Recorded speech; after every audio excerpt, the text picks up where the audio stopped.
America की ओर से Iran के परमाणु ठिकानों पर किए गए हमलों के बाद ईरान ने पलटवार करते हुए इजराइल पर फिर मिसाइल दागे हैं। ईरान ने इजराइल पर मिसाइलों की बारिश शुरू कर दी है। तेल अवीव में सायरन बज रहे हैं। इजरायली डिफेंस फोर्स ने अपने नागरिकों से सुरक्षित रहने को कहा है।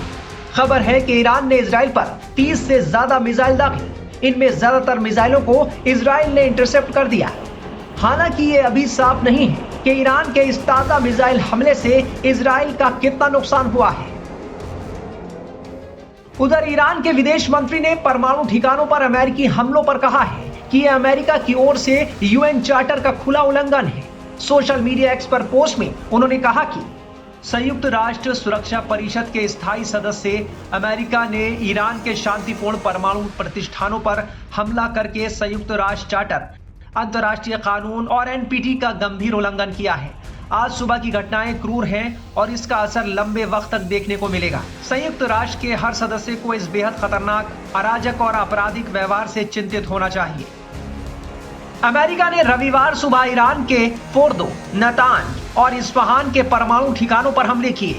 राष्ट्रपति ट्रंप ने कहा कि अमेरिका ने ईरान के 3 प्रमुख ठिकानों फोर्दो, नतांज और इस्फहान पर एक बड़ा हमला और सफल हवाई हमला किया है। अमेरिकी सेना ने इन ठिकानों पर पूरी तैयारी के साथ बम गिराए, जिसमें मुख्य निशाना फोर्दो था। कुछ वक्त पहले अमेरिकी सेना ने ईरान की 3 प्रमुख परमाणु सुविधाओं फोर्डो, नतांज और इस्फहान पर बड़े पैमाने पर सटीक हमले किए।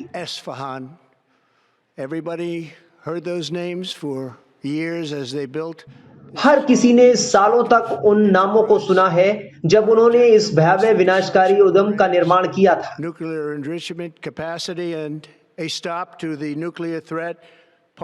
हमारा मकसद ईरान की परमाणु संवर्धन क्षमता को नष्ट करना और दुनिया के नंबर 1 आतंकवाद प्रायोजक राज्य द्वारा उत्पन्न परमाणु खतरे को रोकना था। Iran's key nuclear enrichment facilities have been completely and totally obliterated. आज रात मैं दुनिया को ये बता सकता हूं कि ये हमले एक शानदार सैन्य सफलता थी। ईरान की प्रमुख परमाणु संवर्धन सुविधाएं पूर्णतः नष्ट कर दी गई हैं। Prime Minister Bibi Netanyahu, we worked as a team like perhaps no team has ever worked before. मध्य पूर्व के दबंग ईरान को अब शांति स्थापित करनी होगी। अगर वो ऐसा नहीं करते हैं तो भविष्य में हमले कहीं ज्यादा बड़े और बहुत आसान हो जाएंगे। And all of the United States military on an operation the likes of which the world has not seen in many, many decades. वहीं ईरान की परमाणु एजेंसी AEOI ने इस हमले की निंदा करते हुए कहा कि IAEA की नाक के नीचे इन हमलों को अंजाम दिया गया, जो निंदनीय है। इस पूरे मामले पर रक्षा विशेषज्ञ संजीव श्रीवास्तव ने क्या कहा, सुनिए।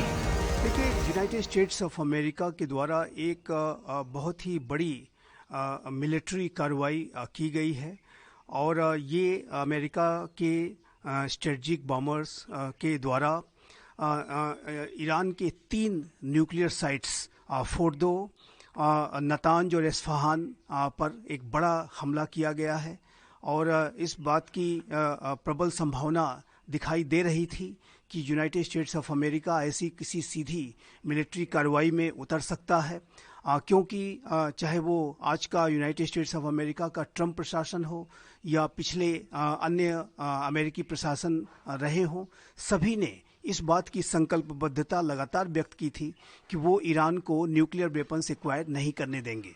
और इजराइल तो ईरान के न्यूक्लियर वेपन्स को अपने लिए एक एग्जिस्टेंशियल थ्रेट के तौर पर देखता है।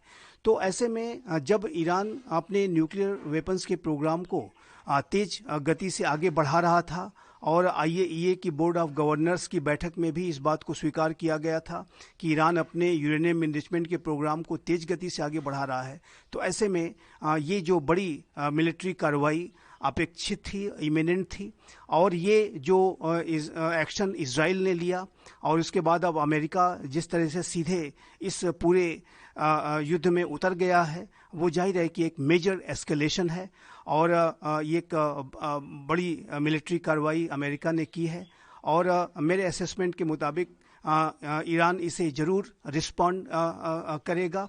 लेकिन जो ईरान को जाहिर है कि इस इजरायली और अमेरिकन एक्शन से एक बहुत ही बड़ा डिवास्टेटिंग ब्लो उसे झेलना पड़ा है, उसे विनाशकारी क्षति उठानी पड़ी है। और ईरान के जो डीप अंडरग्राउंड जो न्यूक्लियर फैसिलिटीज़ हैं वो इस हमले में बड़े तरीके से उसको क्षति पहुंची है, स्पष्ट है। और वो जो विशेष रूप से जो फोर्डो का जो सबसे महत्वपूर्ण न्यूक्लियर साइट थी वो ऐसी रिपोर्ट्स हैं कि वो तबाह हुई है। और अन्य जो न्यूक्लियर साइट्स चाहे वो नतांज हो चाहे इस्फहान हो उसको भी अमेरिका ने विनाशकारी क्षति उस पर पहुंचाई है। तो ये इस पूरे इजराइल ईरान के बीच का जो युद्ध चल रहा था उसका एक मेजर एस्केलेशन है। और अमेरिका की इस पूरे युद्ध में एंट्री ने इस पूरे युद्ध के स्वरूप को और भी बड़ा कर दिया है।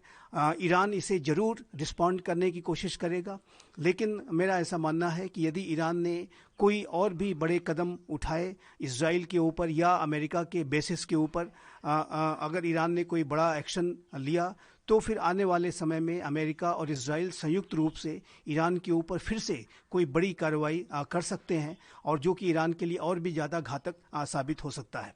चाइना और रशिया क्या रोल होगा इस पूरे सिनेरियो में? देखिए, चाइना और रशिया ने ईरान और इजराइल के बीच में चल रहे युद्ध के संदर्भ में इजराइल के की आलोचना की थी और ईरान के प्रति अपनी सहानुभूति और अपना सपोर्ट दिखाया था। और चाइना के राष्ट्रपति शी जिनपिंग और रशिया के राष्ट्रपति व्लादिमीर पुतिन के बीच में जो हाल के समय में फ़ोन से वार्ता हुई थी उसमें भी इसी तरीके का ईरान को सपोर्ट करने के जो सेंटिमेंट्स हैं वो उन दोनों नेताओं ने दिखाए थे। लेकिन मेरा ऐसा मानना है कि चाहे वो रशिया हो या चाइना हो, वो दोनों इस पूरे युद्ध में कोई डायरेक्ट इंटरवीन करने से बचेंगे। दोनों ही राष्ट्रों की तरफ से, चाइना और रशिया की तरफ से जो बयान आए हैं उसमें डी एस्केलेशन को करने की बात कही गई है, शांति को स्थापित करने की बात कही गई है। और इन दोनों राष्ट्रों के बयानों से ऐसा बिल्कुल भी प्रतीत नहीं होता कि वो किसी तरीके का डायरेक्ट इंटरवेंशन इस पूरे इजराइल, ईरान और अब यूएस भी इसमें शामिल हो गया है तो उसमें करने की मंशा वो रखते हैं। अब देखना होगा कि ईरान का अगला कदम क्या रहता है। अमेरिका की ओर से ईरान के परमाणु ठिकानों पर हमले को लेकर retired wing commander Prafulla Bakshi ने क्या कहा, आइए सुनते हैं। एक बड़ी इंपॉर्टेंट खबर आई है जिसने एक्चुअली सारी दुनिया को एक किस्म से चौकन्ना कर दिया बिल्कुल, और वो है कि जो ट्रंप चेतावनी दे रहा था ईरान को कि वो किस तरीके से वो अगर ईरान ने उनकी बात ना मानी, यूरेनियम इनरिचमेंट के जो प्रपोजल्स दिए हैं और बॉम्बिंग ऑफ इजराइल इत्यादि सारा मिला के कि आप अपनी एक्टिविटीज कर्टेल करिए, और उसने जो चेतावनी दी थी उसको पूरा कर दिया। उसने अपने 3 जगह पे ननांस्क, फरदौ और इस्फहान के न्यूक्लियर पावर प्लांट्स के ऊपर उन्हें अटैक किया और खास बॉम्ब से अटैक किया है। देखिए, इसके 2 पहलू हैं। सबसे पहले बड़ा पहलू तो ये है, पहला पहलू कि ईरान को पता चल गया है कि अब अमेरिका सीरियस है, और एक बार अमेरिका ने अपना शिकार ढूंढ लिया, जैसे कि उसने इराक को ढूंढा था और उसके ऊपर अटैक को शुरू किया था। अब चाहे शिकारी जो शिकार की गलती हो या ना हो, शिकारी शिकार करेगा, और ये शिकारी ट्रंप ने अपना काम शुरू कर दिया है, जैसे कि आपने इराक की 2 लड़ाइयों में देखा था। अब ये लड़ाई कहां रुकती है वो दूसरी बात है। फिलहाल अटैक करके और डिस्ट्रॉय करके मेरे ख्याल से इतना डिस्ट्रॉय हो गया होगा कि अब वो ठीक होने में बहुत समय लगाएगा। उसको बिल्कुल नाकामयाब करके अभी उसकी फोर्स ने कह दिया है और मैसेज दे दिया ईरान को कि देखिए अभी भी आप लाइन पे आ जाइए, जैसा कि हम कहते हैं। इसके बाद मैं अभी कोई मिलिट्री एक्शन नहीं और कर रहा, पर अगर आपने नहीं किया तो मैं कह नहीं सकता। कहने का मतलब है कि उसने चेतावनी दे दी है कि अभी भी आप बाज आ जाओ, सिंपल शब्दों में। तो ये ईरान के लिए बहुत बड़ी चेतावनी है। ये ईरान के लिए ही नहीं, ईरान के समर्थकों के लिए बहुत बड़ी चेतावनी, चाइना के लिए बहुत बड़ी चेतावनी है, रशिया के लिए बहुत बड़ी चेतावनी है, जो दोनों ईरान को सपोर्ट कर रहे हैं। और इस समय इजराइल को पता चल गया है कि अमेरिका उसके साथ में है। ये दूसरी बात है। और अमेरिका इजराइल के समर्थकों को और सबको पता चल गया है। पर अब वर्ल्ड जो है एक किस्म से दो पहलुओं में डिवाइड होता नजर आ रहा है। एक है चाइनीज रशिया लॉबी और एक है अमेरिका एंड एलाइज की लॉबी। इसके ऐसे करने से अमेरिका के और भी कई प्रॉब्लम सॉल्व होते हैं, जैसे कि नेटो कंट्रीज के साथ में दोबारा उसका आकर्षण होना, दोबारा वो उनके साथ में साझेदारी बननी जो टूटती जा रही थी, वो भी अब देखने में मिलेगी। अब देखेंगे कि जितने की इजराइल के सपोर्टर नेटो नेशन में हैं और इत्यादि, वो भी अमेरिका के सपोर्टर बन जाएंगे। ये इसका दूर का खेल है अमेरिका का। पर इस सब को लेकर भी एक दूसरा पहलू मैं ये बताना चाहता हूं कि जिनीवा कन्वेंशन के तहत एक न्यूक्लियर पावर प्लांट, एक डैम और जो डाइक्स होती हैं जो कि नेदरलैंड में समुद्र को रोकने के लिए दीवार बनाई जाती है, उनके ऊपर अटैक करना प्रबंधित है। मतलब उसके ऊपर अटैक नहीं कर सकते, टोटली बैंड है। उसको डेंजरस फोर्सेस कहते हैं। तो बशर्ते कि वो न्यूक्लियर पावर प्लांट लड़ाई में ना इस्तेमाल हो, मतलब कि उसमें वहां से कोई वेपन्स नहीं लॉन्च हो रहे। लड़ाई हो रही है, पर अगर उस न्यूक्लियर पावर प्लांट के ऊपर कोई वेपन्स नहीं लगाए गए हैं, तब उसको अटैक नहीं करना। ये एक बहुत गूढ़ बात है, बहुत कम लोगों को ये पता है।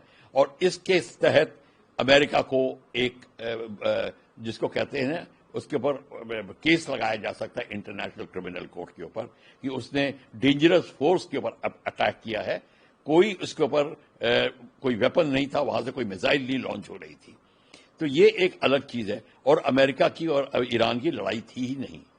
तो ये इसने ओपनिंग शॉट में जो ये कार्यक्रम किया है, इसकी जवाबदारी अमेरिका करेगा, बशर्ते लोगों में इतनी हिम्मत है कि उसको इंटरनेशनल क्रिमिनल कोर्ट में ले जाएं। ये दूसरा पहलू है। पर सबसे बड़ी अब बात है चीन को देखना है। अगली अब खबरें आएंगी, चीन का रिएक्शन क्या है, जी का ट्वीट क्या आएगा, पुतिन का ट्वीट क्या आएगा, वो क्या कहते हैं, और उसके हिसाब से बात चलेगी। पर भारत की बात आती है तो भारत के लिए एक बहुत जिसको कहते हैं कि सावधानी का समय है।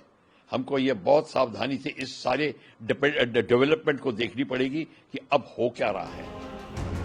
बता दें कि इजराइल और ईरान के बीच जंग का आज 10वां दिन है। पिछले 10 दिनों की लड़ाई में अब तक इजराइल के 25 लोग मारे गए हैं, जबकि 600 से ज्यादा लोग घायल हैं। वहीं इजरायली हमले में ईरान में मौत का आंकड़ा अब 650 से ज्यादा हो गया है और 2000 से ज्यादा लोग घायल हैं। वहीं इजरायली प्रधानमंत्री बेंजामिन नेतन्याहू ने राष्ट्रपति ट्रंप को सैन्य कार्रवाई के लिए बधाई दी और उन्हें शुक्रिया कहा। नेतन्याहू ने आगे कहा कि ऑपरेशन राइजिंग लायन में इजराइल ने वाकई अद्भुत काम किए हैं, लेकिन आज रात ईरान की परमाणु सुविधाओं के खिलाफ की गई कार्रवाई में अमेरिका बेजोड़ रहा है।